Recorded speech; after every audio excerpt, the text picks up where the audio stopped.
The Olympic Stadium in Rome, an opulent setting for a major confrontation which has come unusually early in the Italian season. Roma, the Italian cup holders, and the UEFA Cup runners-up to today's opposition, Inter. It's unusual in Italy for the big clubs to meet each other so early in the campaign, but there's so many potentially successful sides in the Italian First Division this season that it would be hard to pick fixtures without that happening. This is the Roma team today. They won last week away to Verona. They make one change, and it is at number 4, where Piacentini plays instead of De Marchi. Aldair, the Brazilian centre-back, is here, and Thomas Hessler from West Germany. And 20-year-old Roberto Muzzi, who scored the winning goal in Verona, is asked again to deputise for the injured Rudi Foller. Ottavio Bianchi, the coach who guided Napoli to the championship in 1987, indeed had 4 very successful years in Naples. Jurgen Klinsmann wears the number 9 for Inter. Corrado Orico, the new coach, kept his lineup under wraps until half an hour before the kickoff. He promised changes from the team which was held at home by promoted Foggia last week, and there are 2, with a place today from the outset for Nicola Berti, only a substitute last week, and also, and a surprising selection really, a player well known in Rome. Here he is, Stefano Desideri, who left Roma in the summer, initially to join Juventus, but they've loaned him now to Inter along with Dino Baggio, and that's all part of the complicated transaction which saw Trapattoni, the coach, leaving Inter for Juventus. Pierluigi Pairetto from Turin is today's referee. Both clubs played in Italian cup ties in midweek. These are the Inter substitutes, including Ciocci, who came on as a substitute to score against Foggia. The game is underway.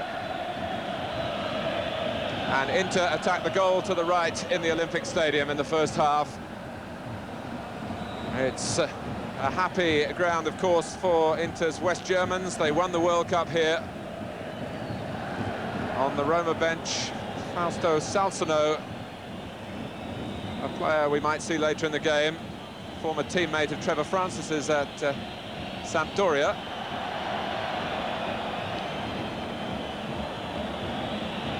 That's right, Salsano was a teammate at Sampdoria, and another teammate of mine, not at Sampdoria but at Atalanta, who was just starting his career, was Walter Bonacina.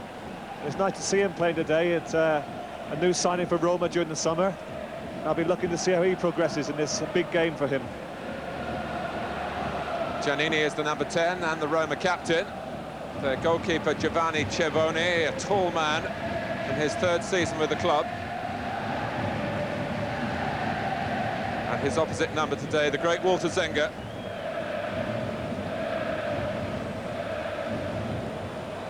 It's a massive clearance by Cevoni, and it bounces all the way through to Zenga, who's got a shorter hairstyle this season.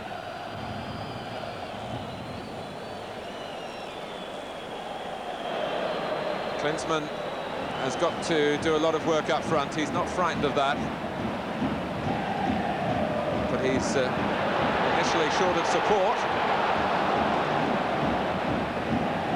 Inter very nearly caught out a couple of times by long balls hit by Roma in the formative early minutes of this match. And now Roma move up, Inter rather move up and trap Roma into an offside position. I felt that Inter would play with just Klinsmann up front, and that's how it started. He'll be well supported from midfield, and it appears that Tempestili of Roma is the man detailed to man mark the danger man Klinsmann. Here's Desideri. I'd love to make an impact here against his old pals. He is a goal-scoring midfield player, and he nearly lived up to his reputation then. Just 2 minutes into his first league match for Inter. Stefano Desideri. 26 years old, born here in Rome, made his debut for Roma back in 1986.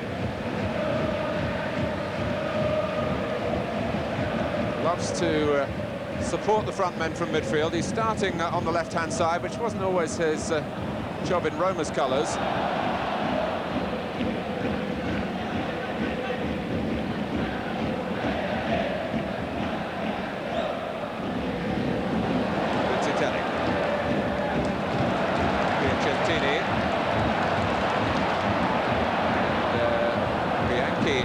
Looking for an offside. Ball bouncing awkwardly again for Bianchi to deal with.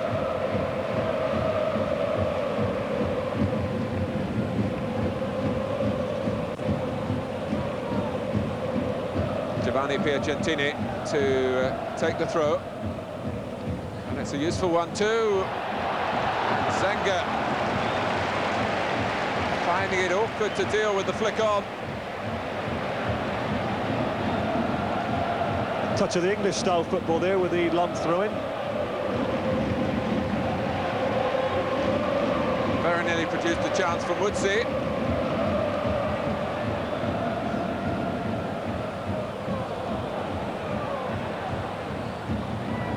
Inter caught then, pushing up, but not in harmony. Bremer stayed back, Ferry stayed back. And Roma very nearly cashed in. Yes, that was not defended by Inter, and really Carboni should have done better. He had the 2-against-1 situation, and if the header was better, Inter would have found themselves in trouble. And Corrado Aurico, hoping that his tactical approach here will give Inter at least a share of the spoils. They expected more than that last Sunday, although Foggia, the second division champions, would be expected to really come like greyhounds out of a trap and they return to the first division, the first time since 1978. Here's Giannini, it's a useful try. And Zenga making sure that he held the ball then. That's, I think, the goalkeeper being worried about this new legislation. If he patted it down, it might be a difficulty if he'd picked the ball up. Roma have lost their last two of their last 18 league games, and Inter have lost 2 of their last 21. Two sides that are hard to beat. Ottavio Bianchi has produced some consistency for Roma after an unappetizing start when they were winning at home but getting hammered away at the early stages of last season. But they finished the season well. So too did Inter, but they couldn't catch Sampdoria. 20 minutes gone. Roma 0, Inter 0. The initiative firmly really with Roma here. Rizzitelli. Paganini, oh, not quite sure what he was trying to do in terms of defending. Giannini, Piacentini mishits it, hits the referee, the ball will stay in play. Very nearly a major stroke of fortune for Roma there. Piacentini's shot was going nowhere. And then referee Paeretto, just for an instant, gave Roma a 12th man on the pitch.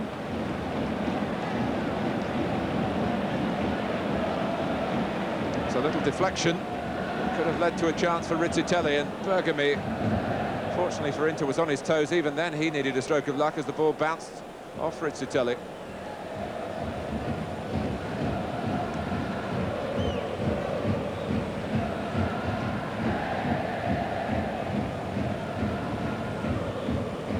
Muzzi did well for Giannini.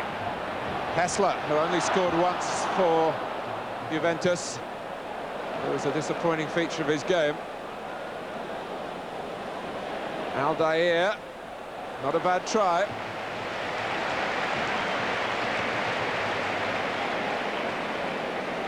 And the game taking a shape predicted by Trevor Francis that Roma would make the running and Inter would try and soak it up and maybe be seen more as an attacking force as the game develops if it goes their way.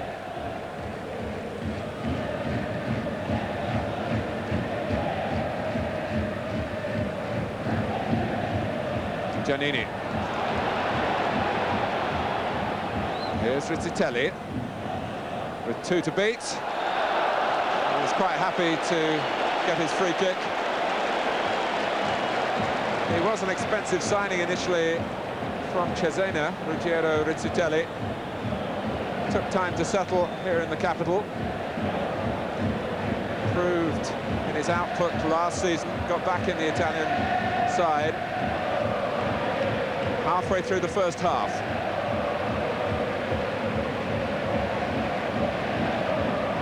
Kessler at the free kick. Oh, and I must say Inter were looking perhaps correctly at marking men rather than attacking the ball, and it bounced, as we've seen several times in this match already, it bounced high and awkward for Aldair. And the Roma supporters were yelling here for an offence off the ball.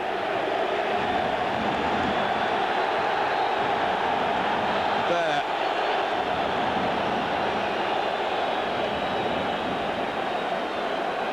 Not quite sure what Battistini was doing there, but it was terrible defending. In fact, the old Inter defence seemed to be in trouble, and surprising when you consider their players of great experience like Ferri and Bergami, players who have been on the international scene for many, many years.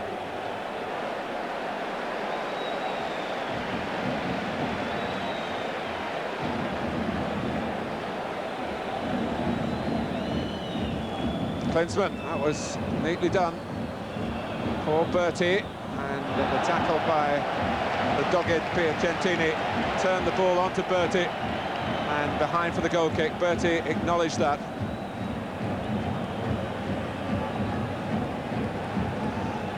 Well, the nervous habits of coaches are always fun to observe. And, you can see Aurico, certainly not a relaxed man. No, he wouldn't be relaxed either, because he's put himself under great pressure by last week's result. Here's Rizzitelli. Can he take them on here for Roma? He was guilty in the end of one turn too many. And if it is going to be a match of rare opportunity, that was certainly a moment that Roma might regret. Bergami, who's a wily old fox, was able to jockey Rizzitelli and stop him from shooting.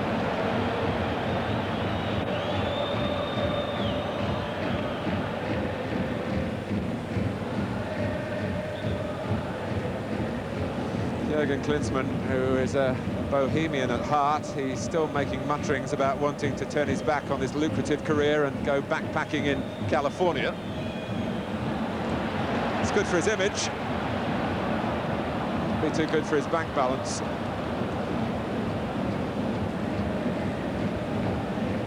After this game is finished, they may consider that a game, Martin, because he isn't getting much of the ball, is he?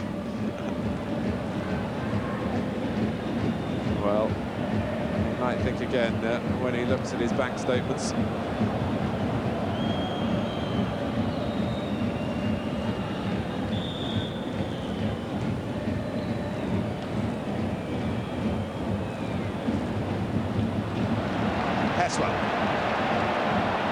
Roma really need to try and raise the tempo here.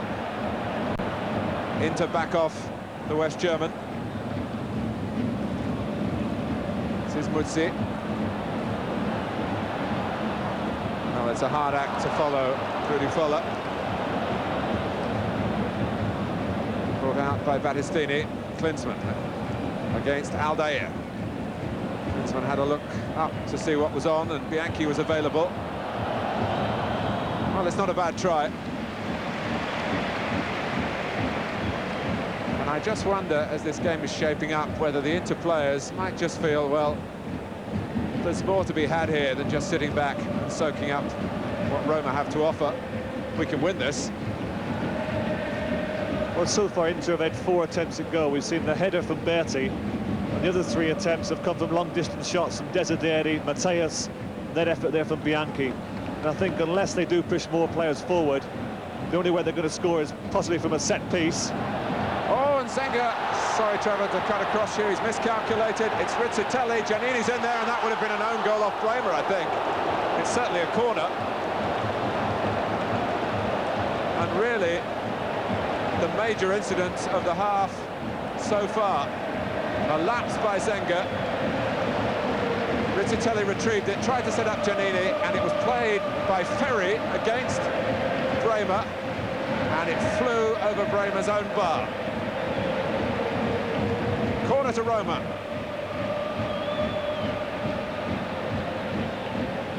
Headed back by Aldair. Paganin misjudging and getting a second bite at the clearance.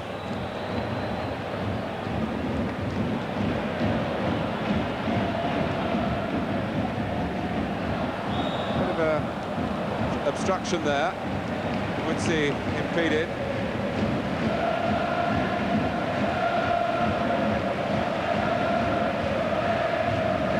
It hasn't been a first half really for the connoisseur,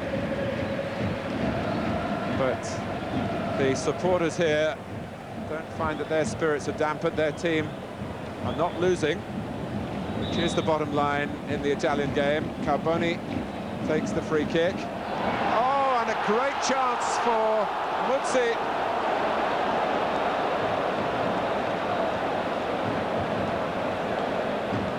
Who shakes the head. The same head which was trying to steer the ball in. Here he looked at, perhaps at the last, in an offside position, but he had timed his move. The flag had stayed down. Trevor. Best chance of the game. In fact, really the only chance, and it was a bad miss by Muzzi. The cross came over and Bergami completely misjudged the cross, allowed Rizzitelli to get in behind him with a header. Good downward header, but Muzzi made a mess of it. Hessler.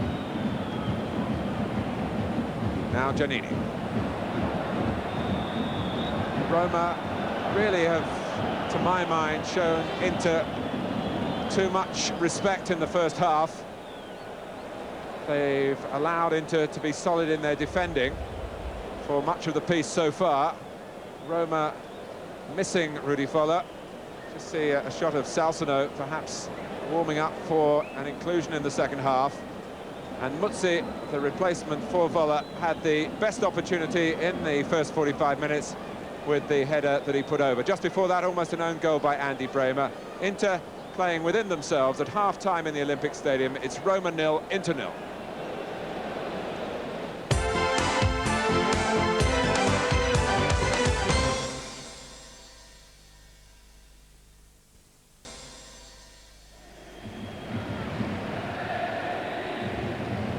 Roma start the second half. They drew the league game here 1-1 last season, having been beaten 2-1 in Milan. And then the UEFA Cup final went 2-0 Inter's way in Milan and 1-0 to Roma here. Just a reminder of the starting lineups.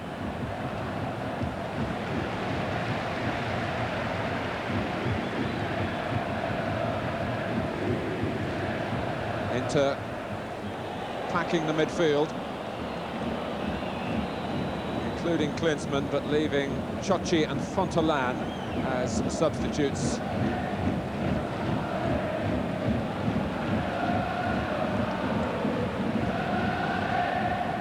Aldair. Well, Nicola Berti stretching his legs and in the end playing for a free kick. And Ottavio Bianchi understandably annoyed with his side for allowing that surge from Nicola Berti.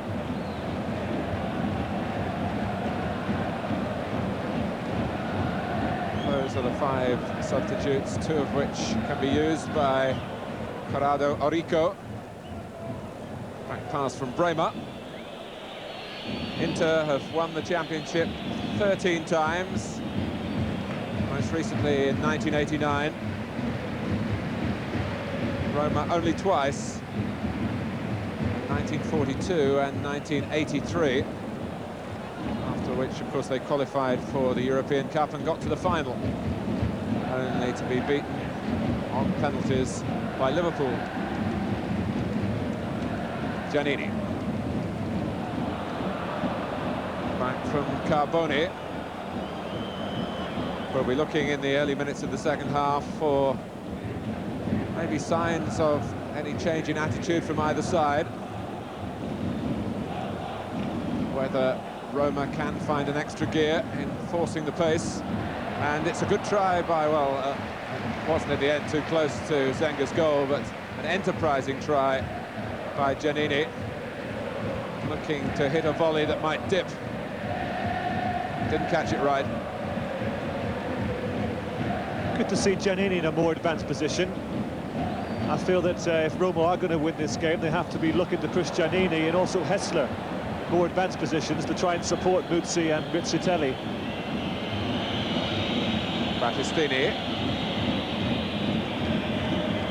Klinsmann hung his head in disappointment. Berti, I think, was the target for the ball forward by Battistini. It could be a possibility for Bianchi, the Roma manager, to try Hessler on the opposite side of the field. He is rather subdued there because, of course, he's trying to block the runs of Bremer, who we know likes to attack on that left-hand side. And if he was to put him on the other side, perhaps he'll get a bit more freedom over there. Well, you just saw Bianchi trying to direct the traffic. Bremer clears. Salsano, we wait to see whether he will change Roma's attacking options. Hessler has run it out. Giannini, in fact, was herring in towards the near post, hoping for a first-time cross, or at least a cross as soon as the byline approach. Hessler wanted an extra touch. Yes, it should have been a first-time cross. It was the ideal opportunity. It's what I'm talking about. When Hessler gets to the byline, he's a danger. The perfect opportunity to get the cross in. Decide to try and get past Bergamy. Wrong selection, I would say. Mateus.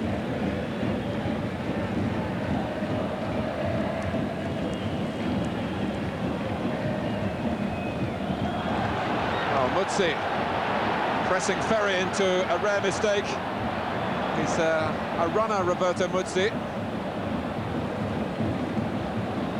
But the way Roma have developed from that position, it's given Inter a chance to get back.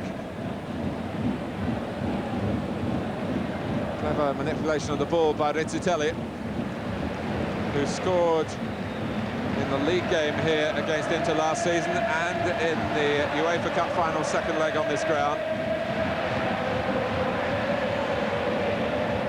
Hessler's attempted shot was blocked by Bergamy. That's Carboni. Senga almost contemptuous. But it was another sign of optimism from the home team. It's certainly worth a crack. Kept on rising.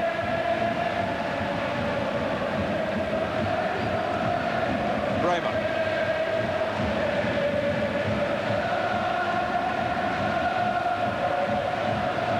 Go long, and Roma weren't going to let him do that, and Bremer is angry. The problem is for Bremer, there's just no target to hit. In fact, there's just one target, that's Klinsmann. That's the problem when you just play with one forward.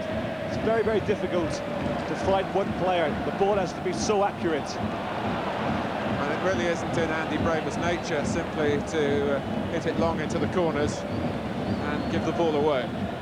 I feel that last season when there was Auda Serena, there was obviously another target, much easier for the Inter defenders to hit. At the moment, just Klinsmann, so much more difficult. Yes, Serena's moved across town to Milan, where he's played before. Just how much football he'll get in the Milan setup remains to be seen.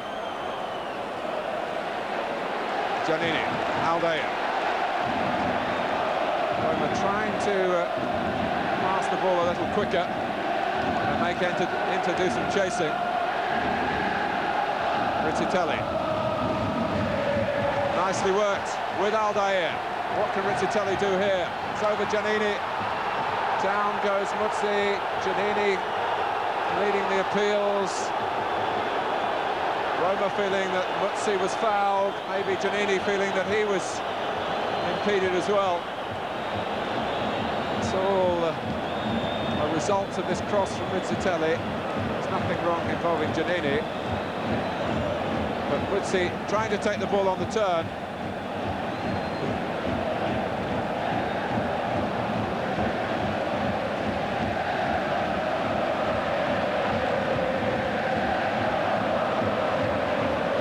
Inter are going to make a change. But for the moment, the game goes on. Klinsmann would be grateful for some help up front, there's no doubt about that. He's hardly had a touch.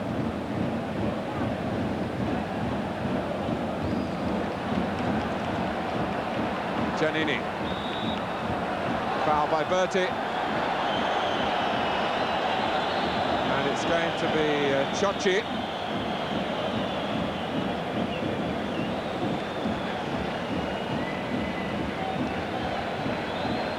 Battistini comes off, so this increases the sharpness for Inter up front. Massimo Ciocci, who was an Inter player previously, he left in November 1988, had a good season in the second division with Ancona, 14 goals in the first division for Cesena last season, and Inter wanted him back. Good battling by Bianchi. Berti. Inter trying to break forward quickly here. Matthäus. Now Bremer.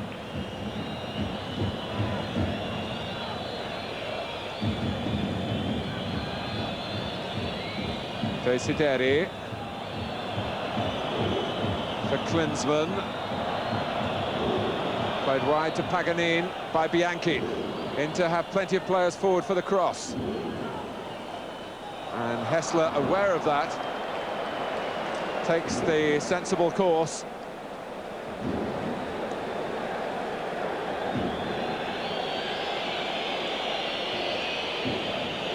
We're 17 minutes into the second half. It's an Inter corner. Ciocci hoping to pick up the pieces if the ball had been flicked on. Matthäus hoists it high. Roma came out looking for an offside, but it's simple for Cevoni, who lets it go for the goal kick.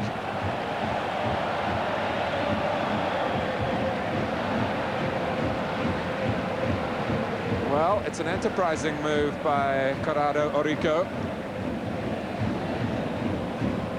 In the circumstances, he started to wonder whether he would take Klinsmann off and leave no one up front. I think it was a decision that was forced upon him because Inter just couldn't build any attacks at all. The build-up play was very pedestrian. There was no target to hit, and he was forced into trying to do something.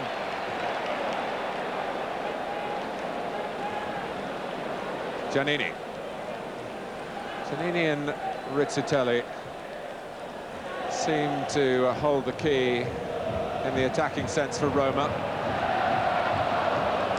Muzzi is trying for all he's worth. Not everything's gone his way, but he's certainly not shirking.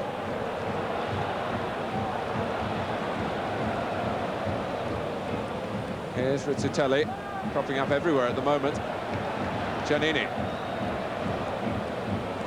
Attenzione, attenzione, prego, Fabrizio Pavoncello, ripeto, Fabrizio Pavoncello si metta in contatto urgentemente con la propria abitazione.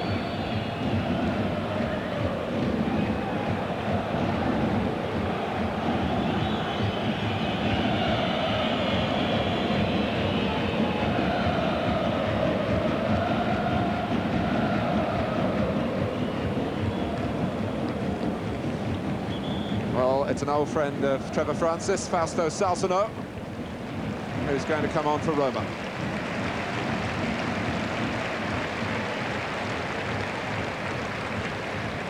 In the 20th minute of the second half.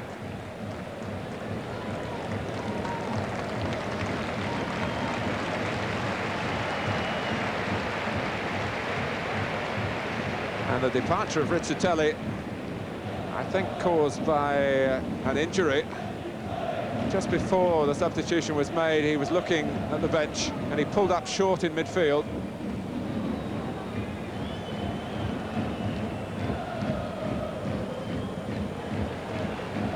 Good play from Ciocci.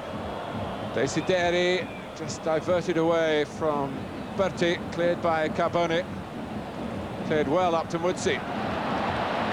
Giannini. Salsano going ahead of him. Muzzi to the left. Trying to take on Ferri. And he's got past him. Salsano is there. It's a chance for the substitute. Piacentini looking to follow it up. It's easy to say that it came too quickly for the new arrival. But he took the extra touch, he lined it up. Here's Bonacina. Great work down the left by Muzzi. Yes, it was good work. Not particularly good defending by Ferri. His body strength wasn't good enough there. Good little ball in for Salsano. Makes an angle for himself. There's Zenga going down to make a good save. That was a good chance for Roma. Hessler.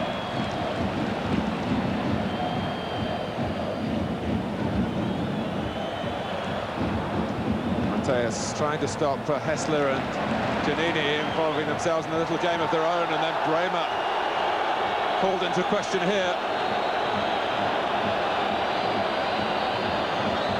Surely Bremer, who gets a yellow card, isn't going to accuse Hessler of diving. If he does, I can guess the language that's being used. I don't think it'll be Italian. I'd like to see it again, Martin, because I didn't think he touched Hessler. We'll have a clearer view this time, I think. Well. And Klinsmann, who's run and chased in a cause that really you don't envy him for, is giving way to Fontelan.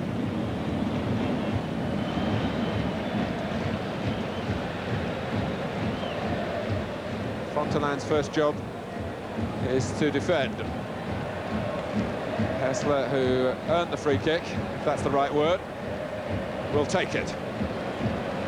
Is this the moment for Roma? Chances have been few and far between. It's deep for Aldair, who got to it. It came off the head of Ferri. Still a bit to do for Inter here, defensively. Muzzi. And now a break for Berti.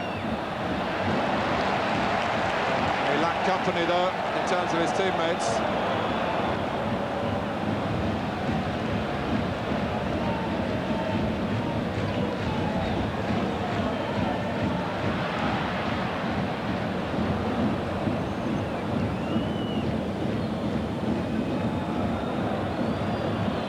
Bianchi. And now, was he caught on the edge of the area? And the referee is going to look to Carbone here as to whether this is a goal-scoring opportunity. Looking at it from any angle, I think you could make a case for that. There was no other defender who was going to get to him, but it was a fairly theatrical fall by Bianchi.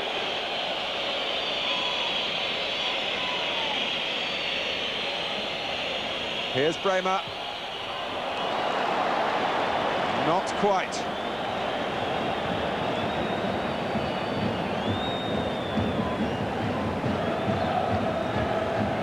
Eight minutes to go.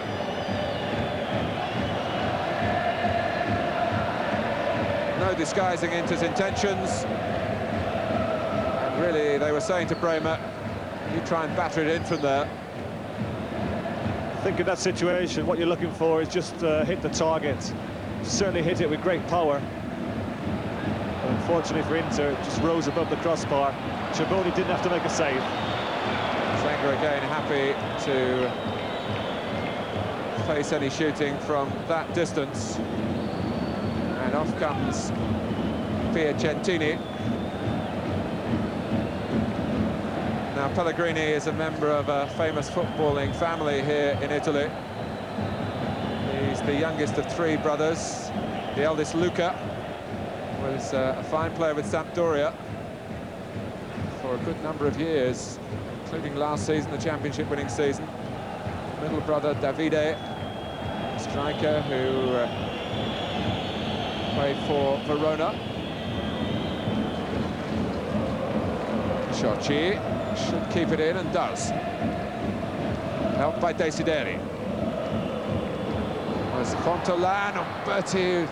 It's a great picker-up of loose balls in opposing penalty areas.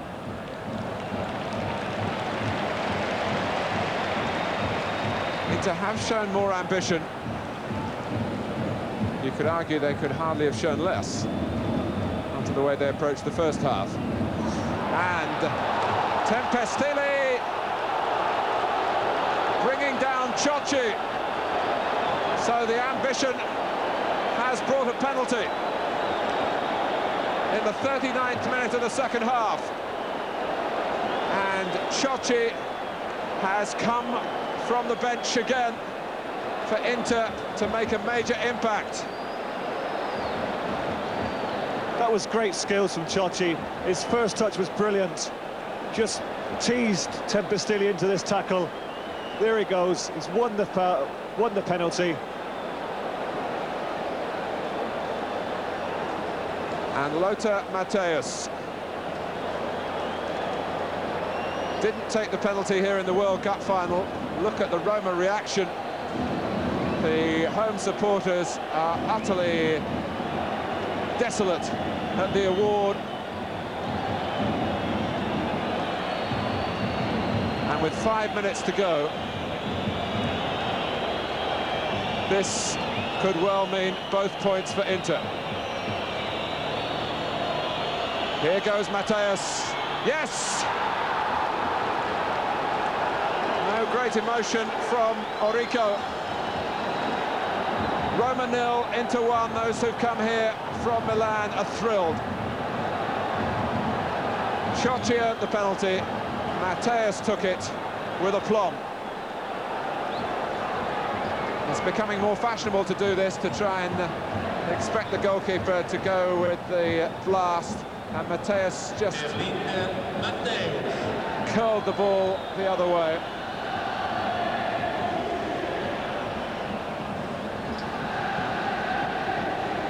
So there was no replica for Bremer,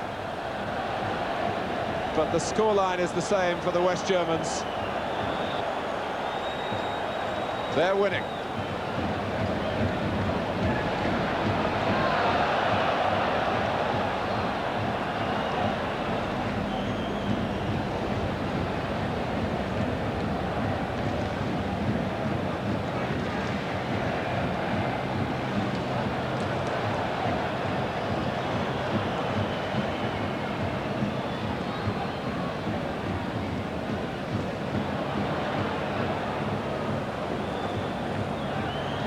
Aldair. Can Roma find a moment of invention here? Tempestili. He's got greater incentive than most to try and manufacture an equaliser, having conceded the penalty. Salsano. Play on. Good advantage from the referee, who's had a fine match. Roma ruining. The cross wasn't more precise. It looks to me like Paganin in play, and the referee contemptuous of it, believing it's part of Inter's attempt to take the steam out of Roma. They can't make another substitution to do that. What they can do is manufacture an injury or two. Tempestini getting Bianchi out of the way.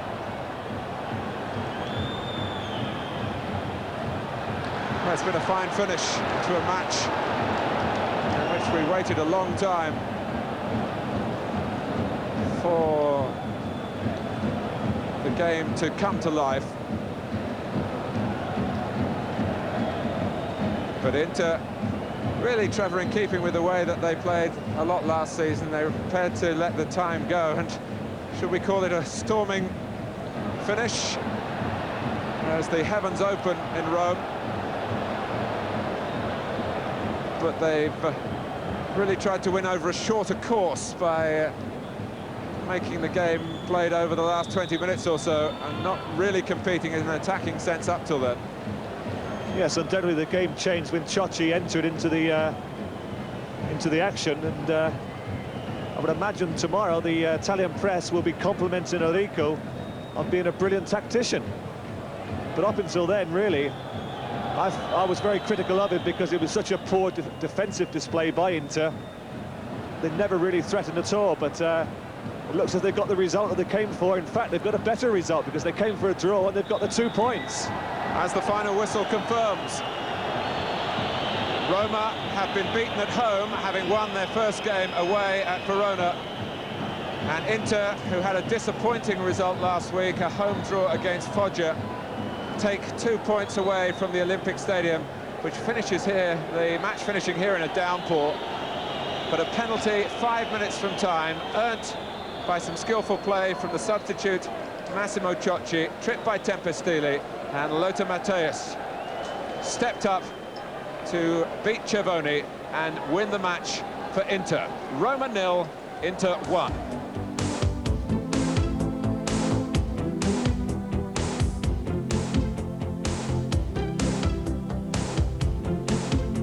First up in our roundup, Sampdoria at home to Verona, trying to compensate for their crash at Cagliari last week. The champions looking the part here after just 11 minutes. A clever touch from Silas to set up a goal for his fellow Brazilian 36-year-old Toninho Cerezo. A misplaced defensive header by Marco Lana almost wiped that out straight away. Radu Choyu in the right place, but with the wrong finish. Keep an eye now on Gianluca Vialli. Tripped, said the referee, by his former teammate Alessandro Renica. Renica red-carded for complaining that Vialli had dived. But then goalkeeper Gregori outwitted Vialli at the penalty. Good work again from Gregori in the second half to stop Manini's surge through the centre. And more acrobatics from him at Fausto Pari's powerful shot. But even Gregori couldn't prevent Vialli, with considerable help from Cerezo, making up for his penalty failure. The league's leading scorer last season, underway this time. There should have been a third for Sampdoria from Silas, as Verona's 10 men tired. Sampdoria's first 2 points in defence of their title.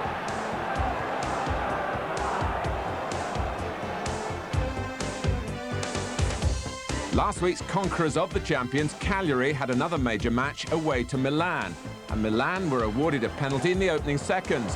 Handball given against Festa after a tussle with Marco Van Basten. Cagliari complained. Van Basten wasn't distracted. 1-0 Milan. Fonseca soon forced this fumble from Rossi. But mostly it was Milan at this stage. Ruud Gullit had this chance. The ball beaten away by Yelpo. Gullit on the right this time, and Albertini with an excellent effort from long range. But Cagliari weren't confined solely to defence. Fonseca with another fine try. Albertini, who was only 20 last month, added to his growing reputation in the second half. And also to the fore, the veteran Aldo Serena on for the injured Van Basten. Serena close to scoring here. And again, but Milan didn't need the cushion of a second goal. Play 2, 1-2 for Milan, both victories by 1-0. The same applies to Juventus, who survived some anxious moments against Foggia. This match played in nearby Bari's San Nicola Stadium. Rambaudi's cross shot pushed out by Tacconi. But with 18 minutes left, Jurgen Kohler sending Stefan Reuter away, and Salvatore Schillaci, who'd initially looked more offside than Reuter, all alone to head in a controversial winning goal. Shalimov from Spartak Moscow threatened the Juventus lead, but Foggia, after that 1-1 draw away to Inter a week earlier, couldn't come back this time. Roberto Baggio opted to go for goal when he might have set up a second. 2 wins already for Giovanni Trapattoni on his return to Juventus. But not such good news for the other half of Turin. Torino taking on Lazio, for whom the Uruguayan Ruben Sosa was in splendid form. Unstoppable here. Karl-Heinz Riedler galloping into the centre. But the ball finally going out of play before Sosa could get involved again. Lazio looking strong in defence. Hannoni's shot handled well by 22-year-old goalkeeper Fiori. Riedler now to Claudio Sclosa, a sign of good things to come for Lazio in the second half. Riedler's strength and enterprise to the fore here. But this was a crucial moment, a brilliant attempt by Torino's Bresciani, more than matched by Fiori's flying save. And with 71 minutes gone, Ruben Sosa to the German Thomas Doll. A softish cross allowed to reach Sosa to put Lazio into the lead. Torino going down to their first home defeat since January 1989. Fiorentina failed narrowly at Juventus last week while Genoa were beating Cremonese. Fiorentina's fans dirtied the club's name in Turin, but they concentrated on the football here, with Dunga's drive encouraging them. Coming up, Fiorentina's first goal of the season. Arriving after 10 minutes, Karobi's cross careering across the face of the goal and met by Facenda's firm header. Genoa a goal down, but unlucky not to repair the damage. Aguilera's free kick finding Caricola's head and then the bar. Fiorentina strengthened their hand right on half-time after Dunga's willingness to shoot brought Braglia into action. The Genoa goalkeeper was beaten by Gabriel Batistuta, the Argentinian whose opportunism brought him his first league goal in Italy. In the second half, Genoa given a chance to recover a penalty here, Aguilera going down. He took it himself to add to his goal against Cremonese on the opening day of the season. Manini in Fiorentina's goal, a capable deputy for Maregini, suspended for kicking Casiraghi of Juventus last week. And Fiorentina finished with a flourish. Maialaro, their expensive signing from Bari, who was doubtful for this match through injury, racing away to make it 3-1 to Fiorentina. Atalanta and Ascoli had both lost their first games, but Atalanta forced the pace, and their sweeper Sottili almost rewarded for this adventurous run. 2 minutes before half-time now, Ascoli putting their passes together, and again it's a defender trying to round off the move, Benetti, but his header flying straight at Verona. Bierhoff, a German who's been playing in Austria, then had this opportunity to grab his opening goal for Ascoli, and he was involved in this neat attack after 50 minutes, which brought Ascoli the lead. The scorer, Rosario Pergolizzi, celebrating his first goal in Italy's first division. Bianchesi's free kick for Atalanta. The match being played not in Bergamo, but in Monza. And then the goal of the day in Italy, Carlo Perroni, with just the show of initiative Atalanta had needed. It was a brilliant equaliser in the nick of time to prevent an embarrassing defeat.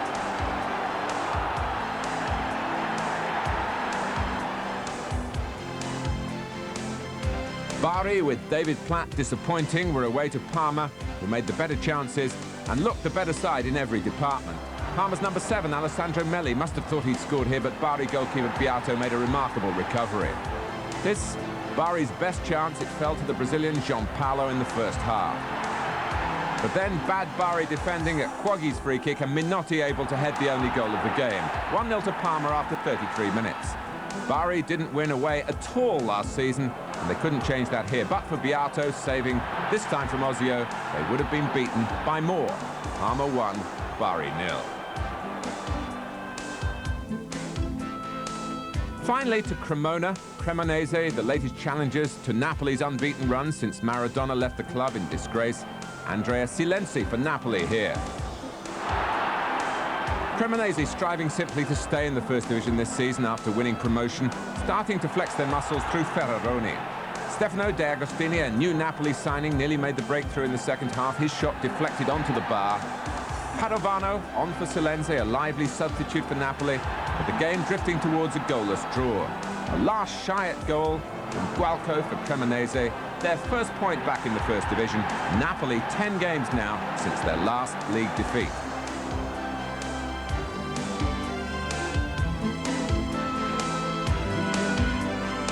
So only two clubs have 100% records, and they both needed some good fortune. Deliberate handball, the contentious call here against Cagliari's Festa, the opportunity Marco van Basten didn't waste for Milan. They have 4 points out of 4, matched by Juventus. Stefan Reuter may well have timed his run perfectly away to Foggia, but in an offside position had been the eventual scorer Salvatore Schillaci. It takes luck as well as skill to win championships, and on both counts, Juventus and Milan have made a good start.